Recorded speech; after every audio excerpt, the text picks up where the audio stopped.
মোদি।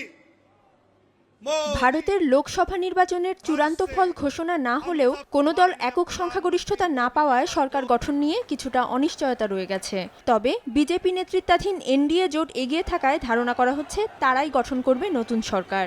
আর এর মধ্যেই যুক্তরাষ্ট্র, চীন, জাপান সহ বিভিন্ন দেশ প্রতিক্রিয়া জানাতে শুরু করেছে। ভারতের নির্বাচনের ফল প্রকাশের পর যুক্তরাষ্ট্র বলেছে তারা দুই দেশের মধ্যে অব্যাহত ঘনিষ্ঠ অংশীদারিত্ব আশা করে। মার্কিন পররাষ্ট্র দফতরের মুখপাত্র সাংবাদিকদের জানিয়েছেন, সরকার এবং জনগণের সঙ্গে যুক্তরাষ্ট্রের দুর্দান্ত অংশীদারিত্ব রয়েছে, এটি অব্যাহত রাখার প্রত্যাশাও করেন তিনি। তবে মানবাধিকার লঙ্ঘন হলে উদ্বেগ জানাতে দ্বিধা করবে না হোয়াইট হাউস। মোদির জোট এনডিএ এর বিজয়ে অভিনন্দন জানিয়েছে চীন। বেজিং জানিয়েছে তারা প্রতিবেশীর সাথে কাজ করতে প্রস্তুত। বুধবার এক সংবাদ সম্মেলনে দেশটির পররাষ্ট্র মন্ত্রণালয়ের মুখপাত্র জানান, বৃহত্তর স্বার্থের কথা মাথায় রেখে দুই দেশের মধ্যে একটি সুস্থ ও স্থিতিশীল সম্পর্ক চায় তারা। নগদে 500 টাকা বা তার বেশি পেমেন্টে পেতে পারেন ঢাকায় জমিসহ 20 কোটি টাকার পুরস্কার।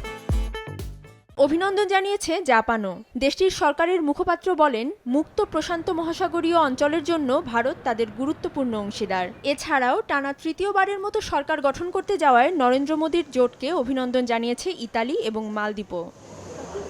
অধরা শ্রেয়সী অথই, সময় সংবাদ।